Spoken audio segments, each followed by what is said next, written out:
do ato institucional número 5, de 13 de dezembro de 1968, o presidente da República, que realmente, com este ato, nós estamos instituindo a ditadura. Negando a licença para processar o deputado Márcio Moreira. As armas necessárias para que Vossa Excelência possa combater a desordem e a contradição. Contra a autorização para processar Márcio Moreira. Fica suspensa a garantia de habeas corpus.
Sustentar a união, a integridade e a independência do Brasil. Aqui começam ou terminam alguns dos mais importantes momentos da vida política brasileira.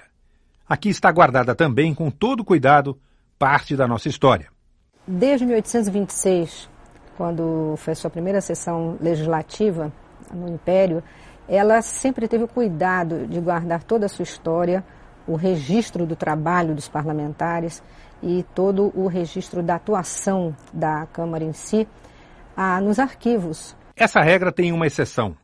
12 de dezembro de 1968 quase foi apagado da história da Câmara e do país. Estas cópias de páginas datilografadas, difíceis de ler, registram uma sessão que jamais será esquecida. Quanto tempo você ficou com essas notas taquigráficas? Eu fiquei essas notas taquigráficas de 82 até este ano. Por quê? Porque eu tinha tanto medo que alguém... Enquanto existia o ditador no país, vivo, eu não entregaria. De jeito nenhum. 1968 foi mesmo um ano excepcional. Tchecoslováquia. Alexander Dubček assume o poder, promete mais liberdade e é derrubado pelas tropas do Pacto de Varsóvia. Vietnã. Os Vietcongues fustigam os norte-americanos, discute-se a paz em Paris e cessam os bombardeios a Hanoi. Estados Unidos. Martin Luther King e Robert Kennedy são assassinados. Richard Nixon se elege presidente.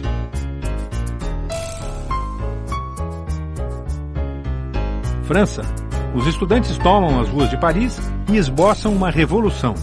O general de Gaulle dissolve a Assembleia e convoca o exército para reprimir os protestos.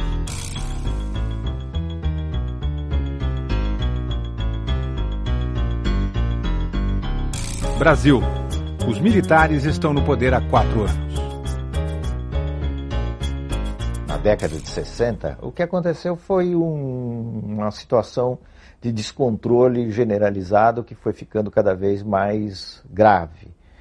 Nós tivemos, de um lado, quase que uma paralisia das decisões do governo no parlamento, nós tivemos o avanço de uma proposta autoritária que queria liquidar uma democracia que, segundo essa proposta, estava levando o país ao caos, e tínhamos também uma radicalização dos movimentos sociais. Esse quadro generalizado acabou provocando a ruptura pelo lado mais forte, isto é, pelo lado dos militares que desfecharam o golpe. Pouco depois de tomarem o poder, os militares editaram um ato institucional sem número. O único, imaginava-se. Ele suspendia as garantias constitucionais e caçava os direitos políticos de centenas de líderes, dirigentes sindicais, intelectuais e jornalistas. Muitos foram presos. Mas as eleições estaduais marcadas para outubro de 65 foram realizadas. Apesar das pressões, a oposição ganhou em Minas e na Guanabara, levando o governo a mudar as regras do jogo pela força mais uma vez. Em fevereiro de 1966, o ato institucional número 3 acaba com as eleições diretas para governador.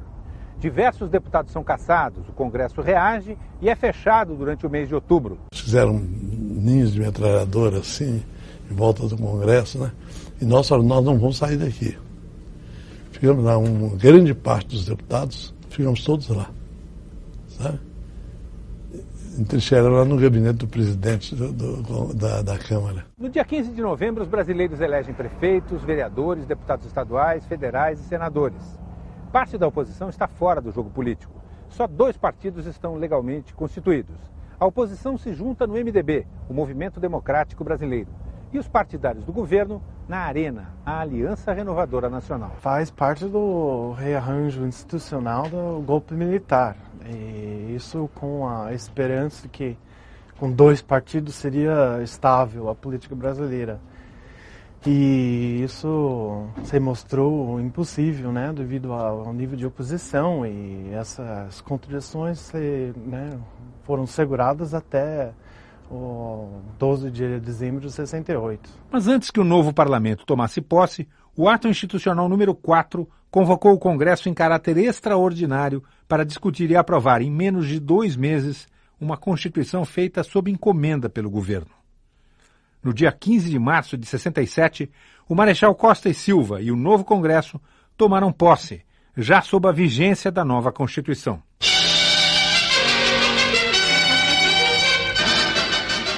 O presidente Costa e Silva presta o solene juramento nos termos da Constituição, prometendo respeitá-la, promover o bem-estar do Brasil, defender a sua integridade e soberania. O anfiteatro do Congresso engalanado foi pequeno para conter o número de senadores, deputados, as mais altas autoridades do país, representações estrangeiras e membros do corpo diplomático. O governo tem agora plenos poderes e ampla maioria no Congresso, mas a oposição protesta nas ruas, nas escolas, nas fábricas, nos palcos. Caminhando e cantando e seguindo a canção, somos todos iguais, braços dados ou não, nas escolas, nas ruas, campos, construções, caminhando e cantando e... Num jogo perigoso em que a temperatura política aumenta dia a dia, 1968 tem ação e reação. Juscelino, Jango e Lacerda criam a Frente Ampla. O governo proíbe sua existência. Em São Paulo, o governador é agredido durante a comemoração do 1º de maio. No Rio, 100 mil pessoas saem às ruas pedindo democracia. Um carro-bomba explode no quartel-general do 2º Exército em São Paulo e mata o soldado Mário Cosel Filho. Uma greve paralisa as principais fábricas de Osasco. O ministro do Trabalho intervém no Sindicato dos Metalúrgicos. O que é que acontecia? Antes do AI-5, o Marighella foi preso. Já estava em ação terrorista e foi preso. Imediatamente entraram com o habeas corpus e ele foi solto. Então o argumento dos que queriam o ato mais forte era exatamente esse, é que as liberdades democráticas não poderiam continuar sendo utilizadas por quem queria, do nosso ponto de vista, estabelecer aqui um regime que a liberdade não existiria. Não era só derrubar o governo, era derrubar um regime. Tanto que você não teve uma guerrilha comandada por liberais, você só teve guerrilha comandada por facções ligadas a grupos leninistas, marxistas-leninistas. Isso está inteiramente provado.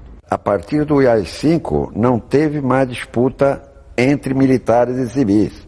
Porque os militares disseram com o AI-5 que poderes não dividiam mais.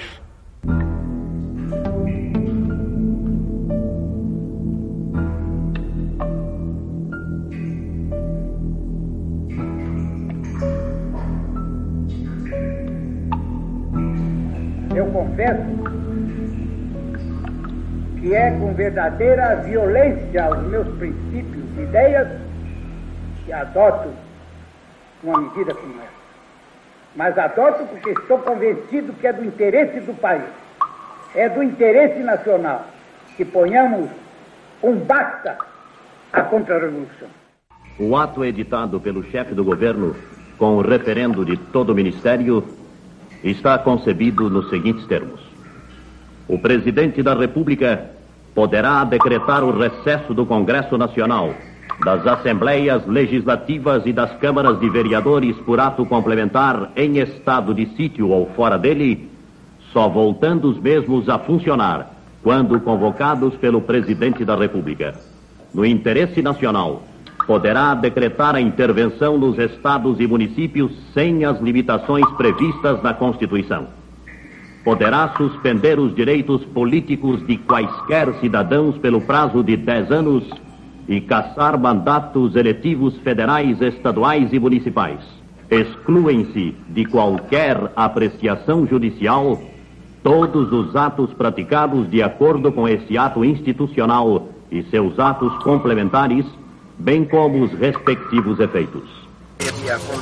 Contra a autorização para processar Márcio Moreira. Fica suspensa a garantia de habeas corpus.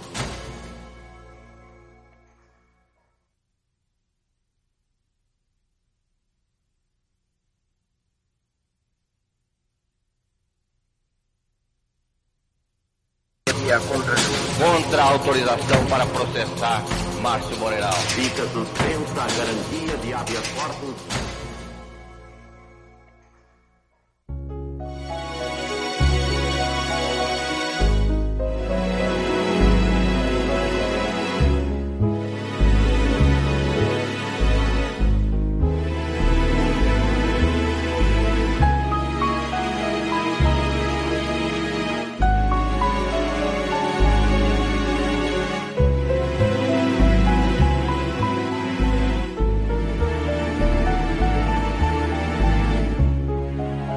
E aí eles colocaram uma viatura, como uma isca, uma viatura com policiais dentro do campus, né? Mas as tropas já estavam posicionadas em torno da UNB, por vários pontos extremos diferentes, né?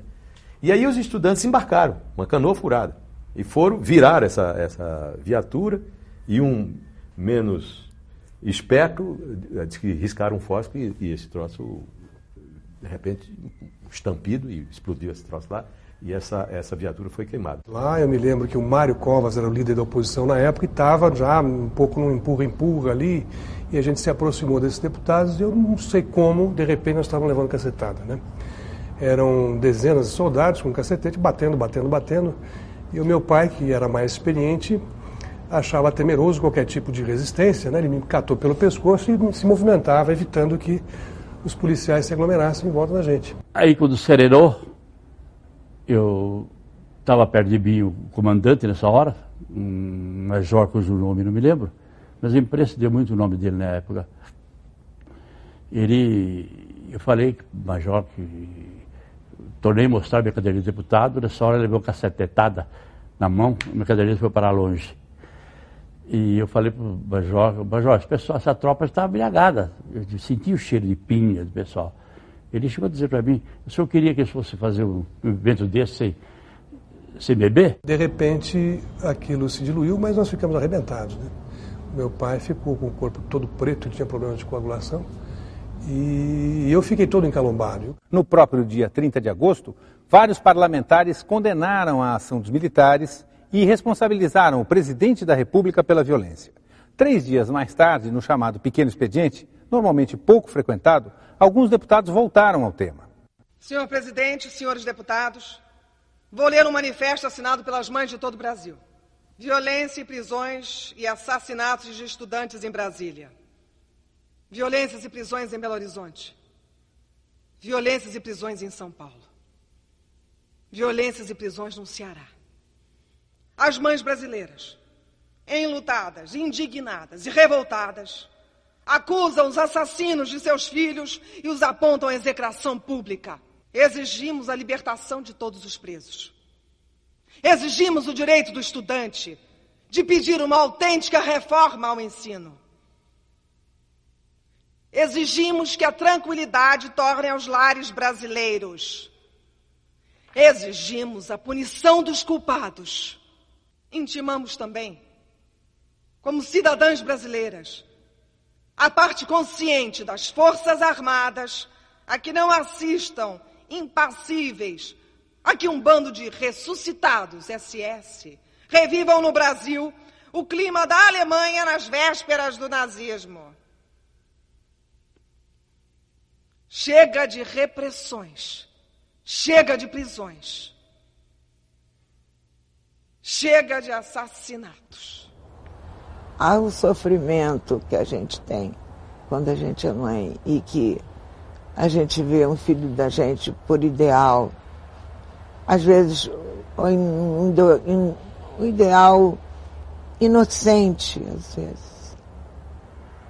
Ele se desviar e ser preso por um bando de gorilas, preso e colocado em algum lugar que a mãe não sabe.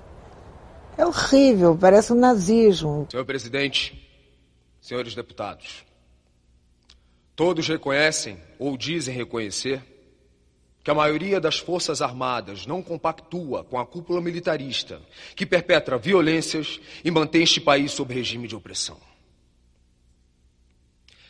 Creio haver chegado, após os acontecimentos de Brasília, o grande momento da união pela democracia. Este é também o momento do boicote. As mães brasileiras já se manifestaram. Todas as classes sociais clamam o seu repúdio à violência. No entanto, isso não basta. É preciso que se estabeleça, sobretudo por parte das mulheres, como já começou a se estabelecer nessa casa por parte das mulheres parlamentares da Arena, o boicote ao militarismo. Vem aí o 7 de setembro. As cúpulas militaristas procuram explorar o sentimento profundo de patriotismo do povo e pedirão aos colégios que desfilem junto com os algozes dos estudantes. Seria necessário que cada pai, cada mãe, se compenetrasse de que a presença dos seus filhos nesse desfile é um auxílio aos carrascos que os espancam e os metralham nas ruas. Portanto, que cada um boicote esse desfile.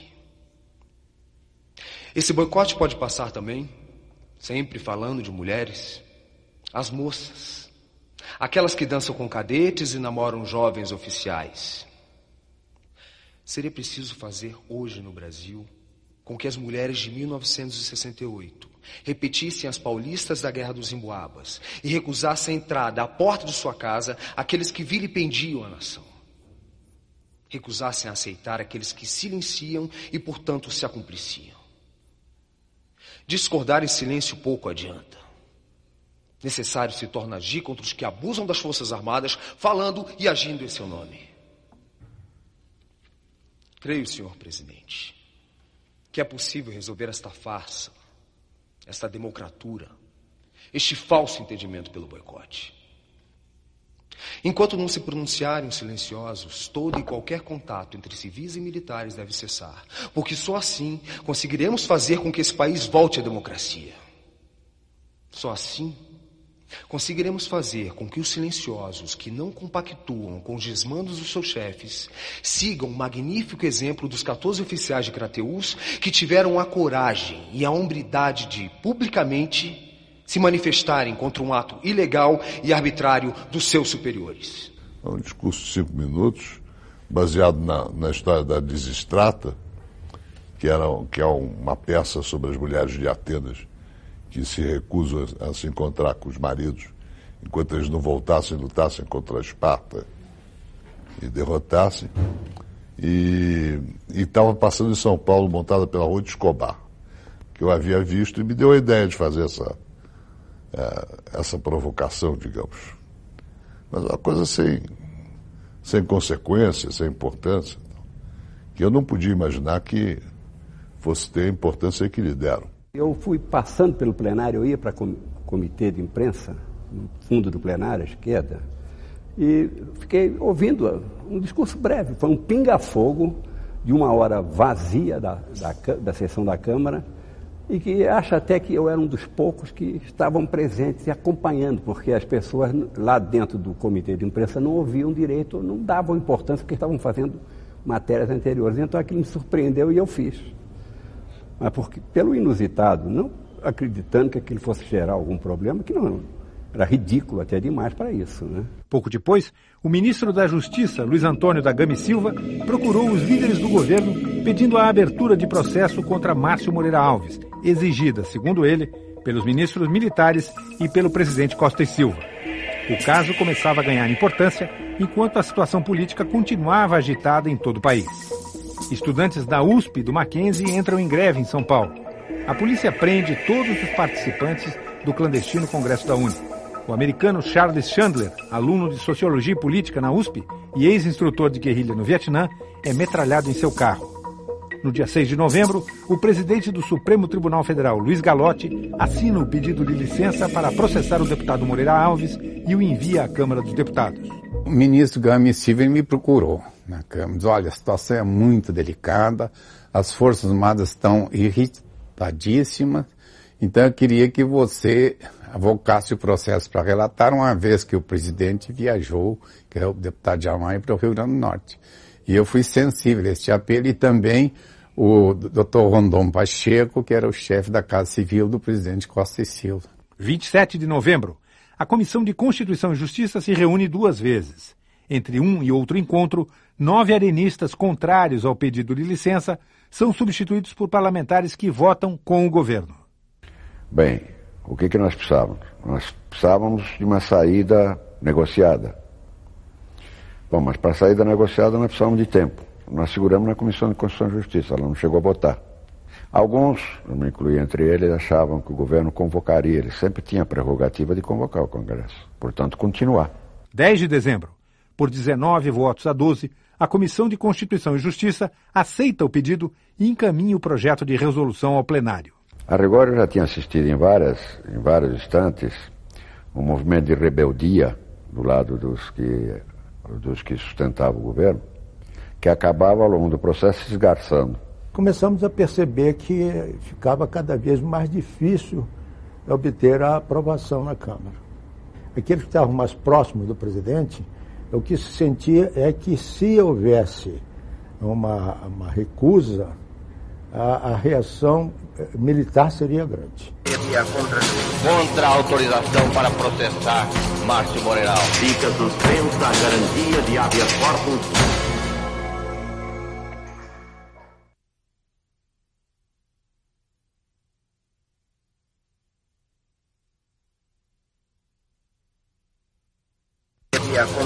Contra a autorização para processar Márcio Moreira Alves. Fica suspensa a garantia de habeas corpus.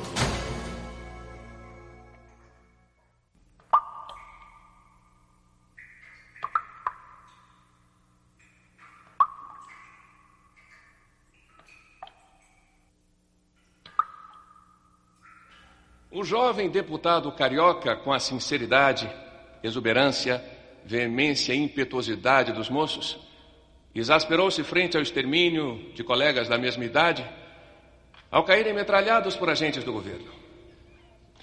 Este pode não ter determinado o massacre, mas Márcio Moreira Alves não se referia às intenções do governo, que até podiam ser outras, mas aos fatos da véspera com os corpos dos cadáveres ainda trementes. E não somos nós que o dizemos. A Câmara não poderá, pois, decidir senão pela recusa ao pedido de licença para processar o moço da Guanabara. O que está em jogo é a sorte da instituição, o Congresso Nacional. Meu voto, consequentemente, é pela recusa.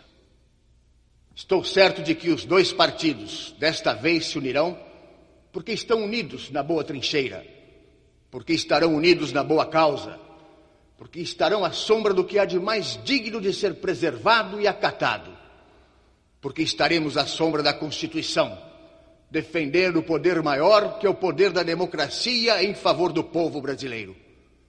Por tudo isso, senhor presidente, voto contra a concessão da licença. Protesto contra o conteúdo das palavras proferidas pelo deputado na tribuna do plenário. Não posso, entretanto, concordar no prosseguimento do processo, porque ele, apesar de inconsequente, usou de um direito que a própria Constituição lhe outorgou. Voto contra. Consideramos esse pedido de licença mais um desses expedientes que hoje em dia só impressionam os incautos e despercebidos. Na hora em que o deputado começasse a ser caçado ou sequer processado por um discurso, acabou-se o parlamento. Então era preferir fechar logo o parlamento. Não, mas isso não foi só eu, não. Houve vários deputados que, embora da arena do partido do governo, se levantaram contra isso, porque isso feria as nossas convicções. Senhor presidente, senhores deputados, dizem que recordar é viver. Depois da Revolução, todas as recordações para mim são tristes. E no momento em que desejam que a Câmara dos Deputados conceda licença para processar nosso colega Márcio Moreira Alves, vem-me ao pensamento a recordação mais triste, a de uma página negra da história de Minas Gerais. Certa madrugada, o povo de Belo Horizonte dormia. Forças militares, na calada da noite, cercaram a prefeitura e a Câmara Municipal. Radiopatrulhas buscavam em suas casas os vereadores. Estes, fechados na Casa Legislativa, se viram obrigados a votar no impeachment do prefeito, cassado meu esposo 4 dias antes das novas eleições à prefeitura. E depois da vitória alcançada no Supremo Tribunal Federal e no Tribunal Superior Eleitoral, veio a resposta do povo a todas essas injustiças, com o sufrágio ao meu nome e minha presença nesta casa. Caros colegas, chego a esta conclusão. Prefiro ser dona de casa, soberana no lar, a ser deputada chamada de excelência, mas ter que votar contra a Constituição. Já é hora de dizer, basta de tanto sofrimento. A família brasileira sonhava com dias melhores. As mães esperavam que soltassem seus filhos das prisões para que voltassem às universidades. No entanto, agora presenciamos mais uma mãe envolta pelo manto do sofrimento. Senhor presidente, é preciso unir a família brasileira. Civis e militares, somos todos irmãos. Caxias, o patrono do Exército, nos ensinou que cada um cumpra o seu dever. E é o nosso dever defender a Constituição. Meu voto é contra. Quem entra na chuva é para molhar. Não precisa ter medo de chuva. E não tem essa palavra medo no nosso dicionário, porque existe de princípio de família, tanto a minha quanto a dele, nós aprendemos que a honestidade em primeiro lugar.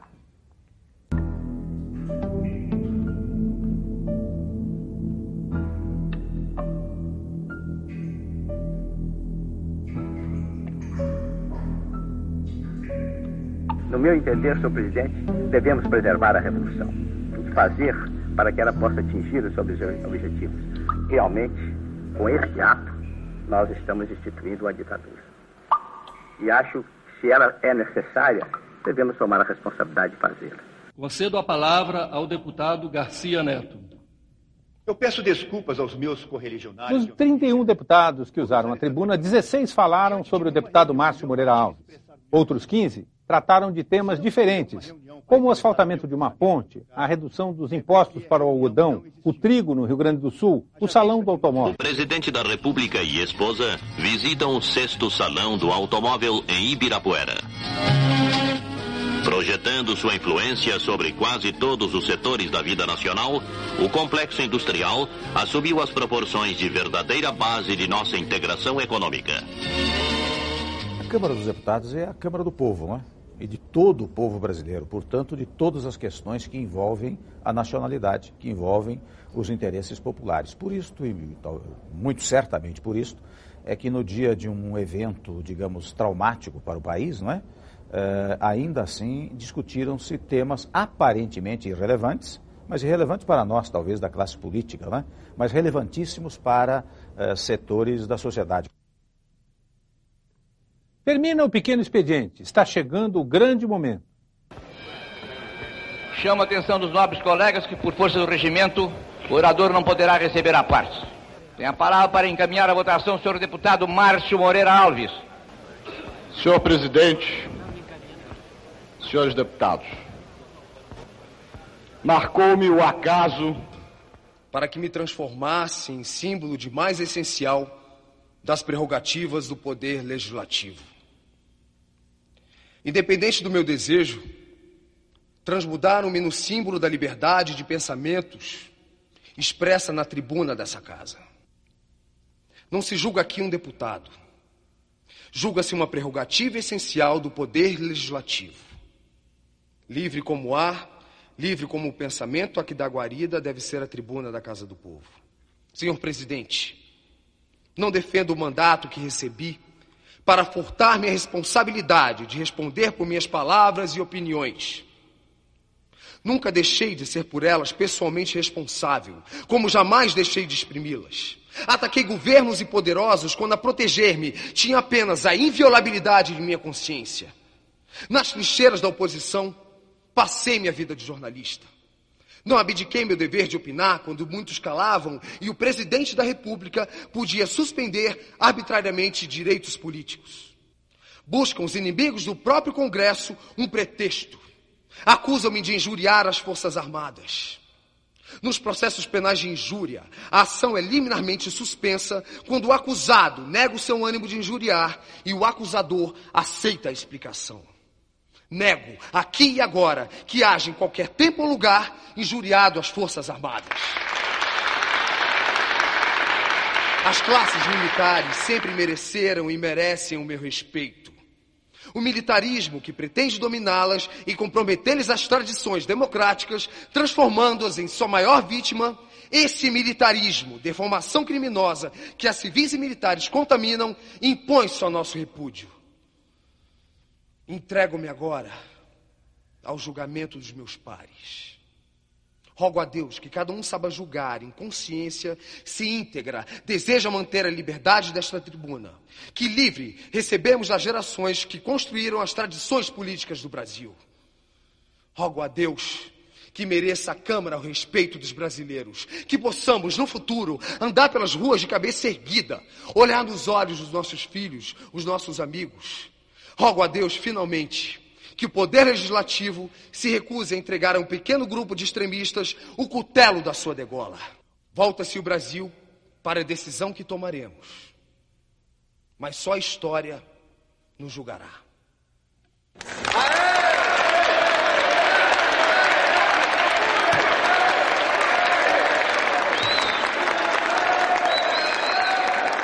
Era o sentimento de que eu estava vivendo realmente um momento histórico na vida do país e, sobretudo, na minha vida. Que ali ia ser jogado uma boa parte do meu destino, como foi. Senhor presidente, eis que hoje esta casa está sendo submetida a julgamento. Recolhida ao banco dos réus, aguardo o veredito que será exarado pelos seus próprios ocupantes. Discute-se a validade de uma das suas mais caras prerrogativas, instrumento essencial de seu funcionamento como poder, que é a inviolabilidade. A acusação é o crime de injúria a uma instituição. As Forças Armadas. A arma, a palavra. O instante, os dias em que atingiu o clímax, a alta tensão emotiva emergente dos episódios relacionados com a invasão da Universidade de Brasília. Um poder soberano não delega, não transfere. É ele próprio juiz de seus atos. Há de ter independência e grandeza para manter essa condição inalienável. E o Poder Legislativo, exatamente para reservar-se essa condição, sabiamente estabeleceu limitações regimentais para a inviolabilidade, fixando o poder de polícia pelo próprio órgão diretor da casa. Tem o Poder Legislativo o direito de transferir a outro poder um problema que, surgido no seu âmbito, da sua competência, O colocará em confronto com outros poderes e instituições? É possível que o faça. Mas nesse instante já não será um poder. Seus componentes já não exercerão mais a função pública, mas terão sido transformados em funcionários públicos. Resta-nos, senhor presidente, o argumento dos simplistas. Trata-se de uma exigência. As Forças Armadas impõem uma reparação, atingidas que foram em seus brios. Se esta afirmação fosse verdadeira, o que eu contesto, eu diria que ela apresenta uma deformação originária. Não é possível desagravar uma instituição pelo caminho inviável do desrespeito a um poder. Para que tenha significado e validade, a manifestação de apreço desta casa ou de qualquer de seus membros a qualquer instituição, é necessário que ela se autorrespeite. Que conceito se faria de um chefe de família que, para exaltar as virtudes de seu vizinho, aviltasse o procedimento de seus filhos? O elogio, sob o império da subserviência, transforma-se em bajulação. Sou, senhor presidente,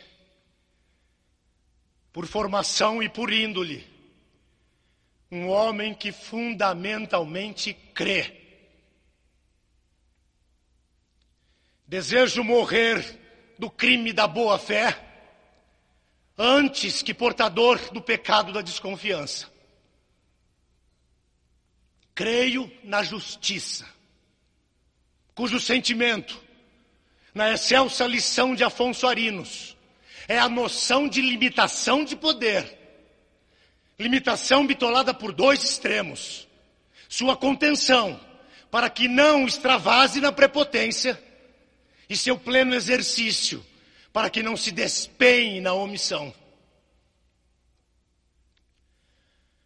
Creio no povo, anônimo e solitário,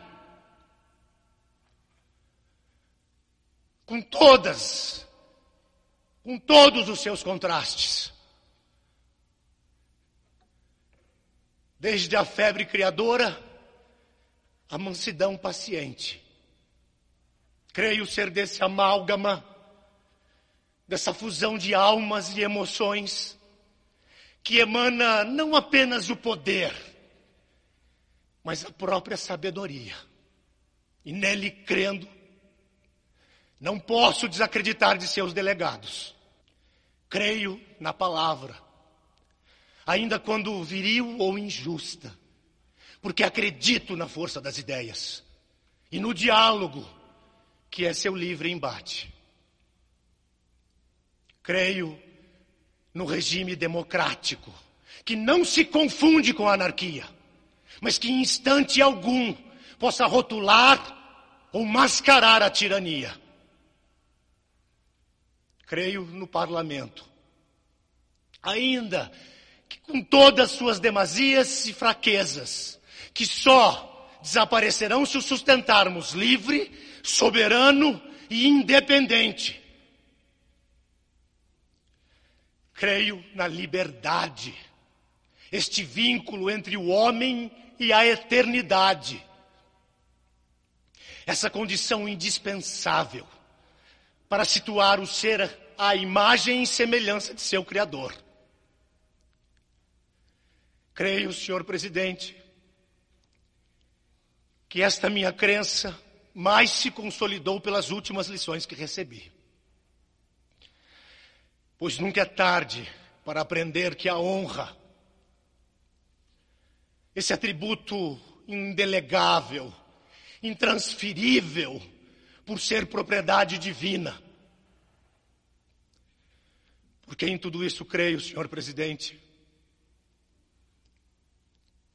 e protegido pelo resguardo de minhas palavras iniciais, quero declarar minha firme crença de que hoje o poder legislativo será absolvido. Na altitude desta tribuna, da majestade desta mesa, da altivez deste plenário, as vozes do gênio do direito e da deusa da justiça podem ser ouvidas no seu patético apelo. Não permitais que um delito impossível possa transformar-se no sepultamento da democracia, no aniquilamento de um poder, no cântico lúgubre das liberdades perdidas.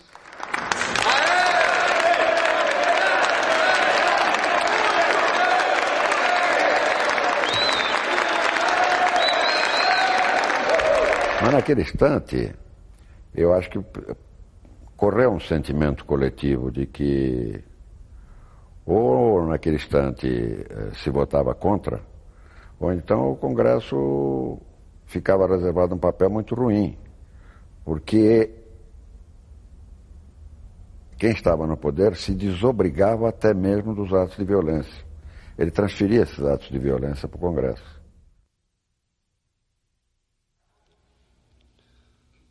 Senhor presidente, senhores deputados, o meu propósito nesta tribuna é apenas o de desfazer alguns equívocos. O primeiro deles é quando se diz que estamos procedendo à degola de um deputado, a cassação de um de nossos colegas. Não se trata absolutamente disto. O que temos em vista é um pedido de licença dirigido pelo Supremo Tribunal Federal à Câmara dos Deputados.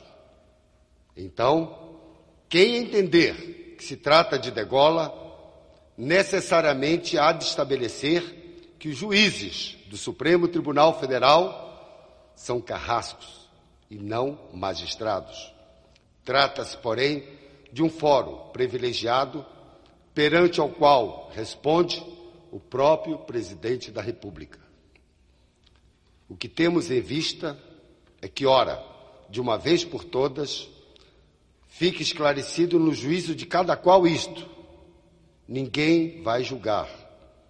Esta Câmara não é composta de juízes, é composta de políticos.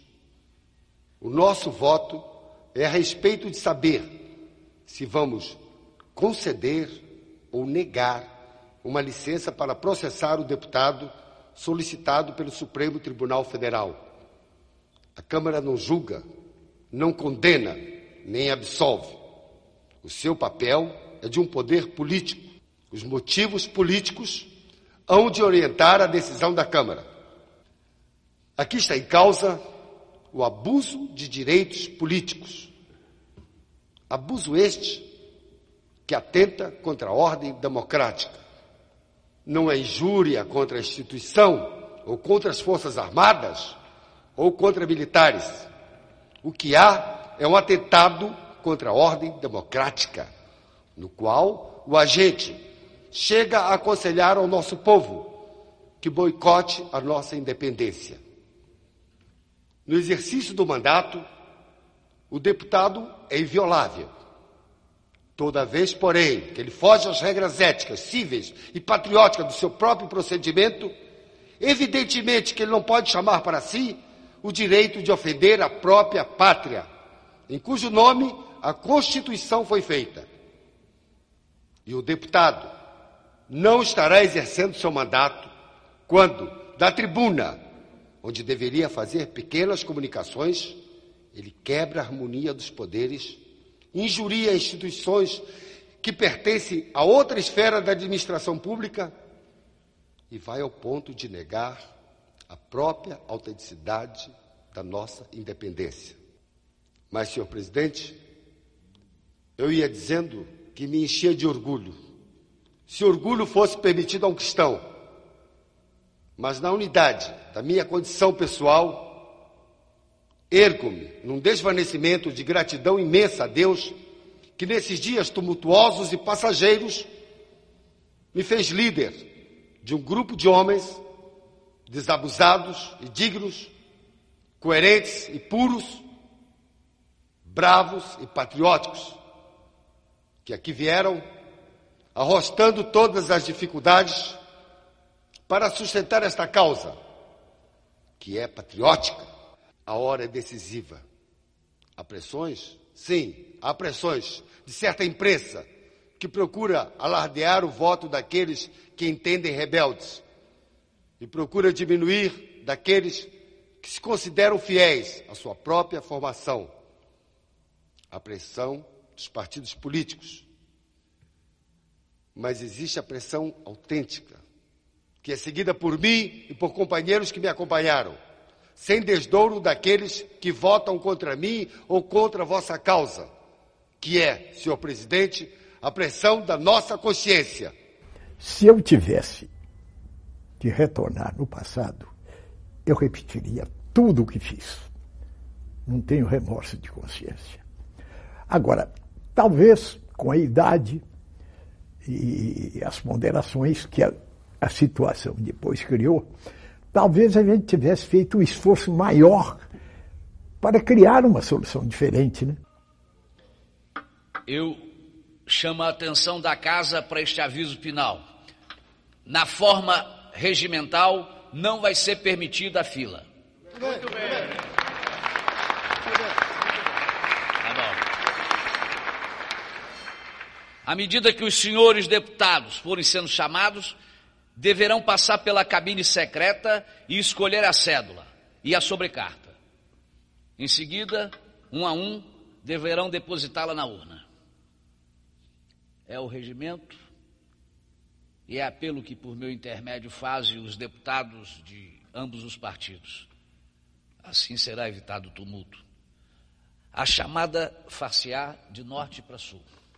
Senhor presidente, eu peço a palavra por uma questão de ordem. Tem a palavra, Vossa Excelência.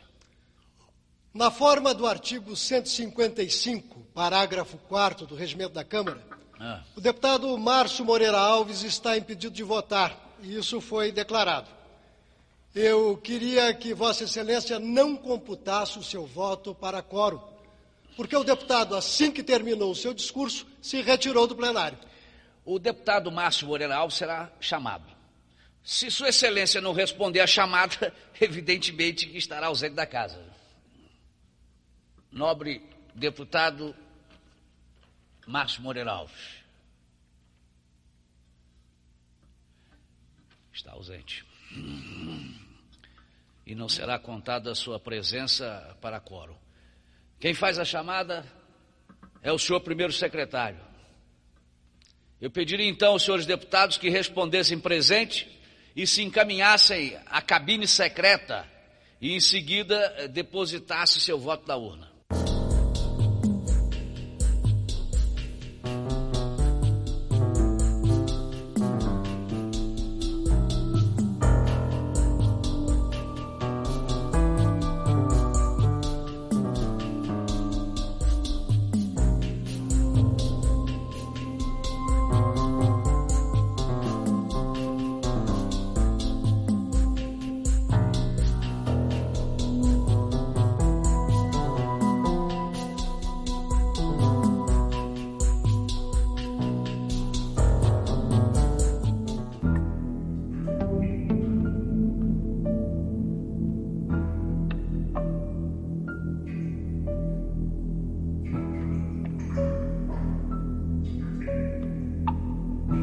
chefe do Serviço Nacional de Informações, tive oportunidade de fazer um minucioso relatório sobre a situação nacional brasileira.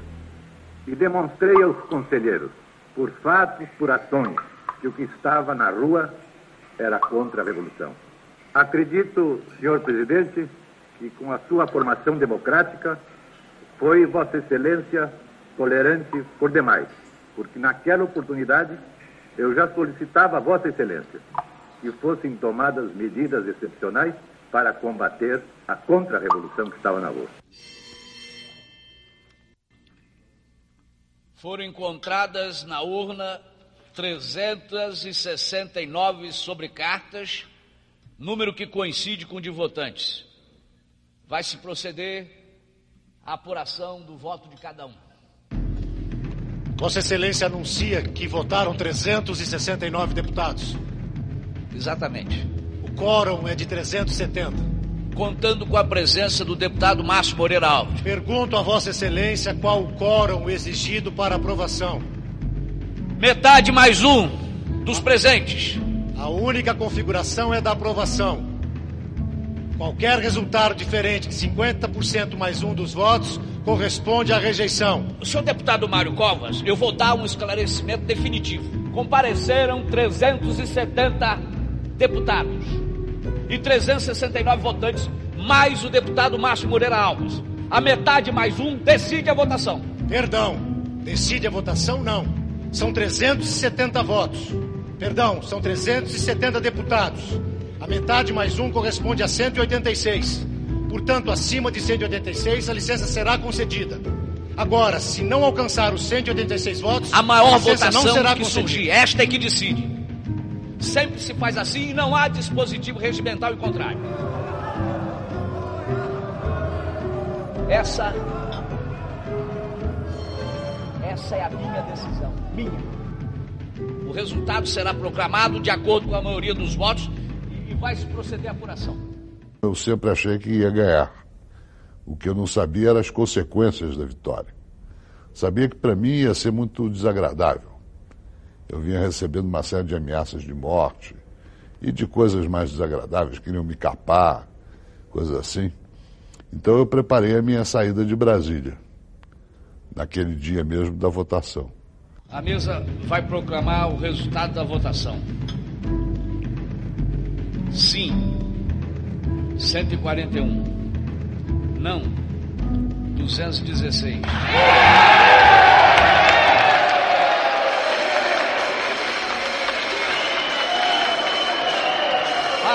Silêncio! Silêncio! Silêncio! Nesse episódio, realmente, as galerias estavam cheias. As galerias não se manifestaram. Elas só se manifestaram quando se deu o voto conclusivo. Ninguém sabe quem deu o tom de partida, mas as galerias imediatamente se postaram de pé, os parlamentares se postaram de pé, e foi um instante, assim, de uma magia extraordinária, um instante mágico, um instante... Era difícil você conter a emoção, você conter as lágrimas. Foi um instante muito dramático, muito bonito. Eu não sei se foi uma improvisação ou se foi o entusiasmo crescente do momento. O fato é que eles nos obrigaram todos a ficar de pé e ouvir o hino nacional. Foi ótimo. Foi ótimo. Realmente foi ótimo. A sensação que eu senti de vitória quando terminou e nós conseguimos os votos e peguei assim a bandeira do Brasil que estava perto de mim e comecei a cantar o hino nacional.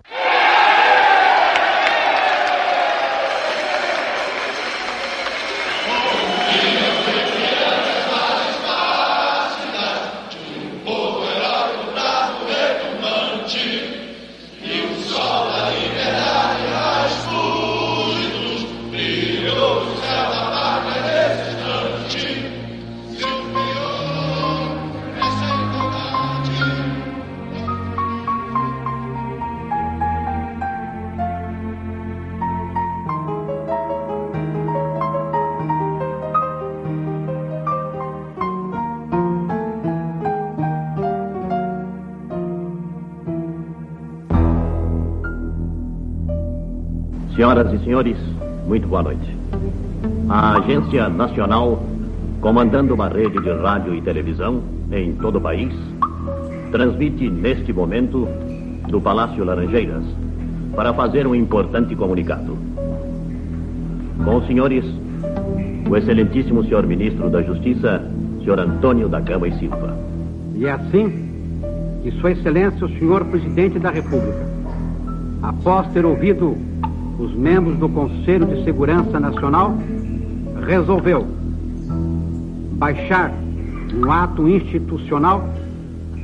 Este ato institucional dá ao Governo da República os meios necessários e os instrumentos legais adequados para, assegurando a ordem e a tranquilidade, realizar os propósitos e os fins da Revolução de Março de 1964.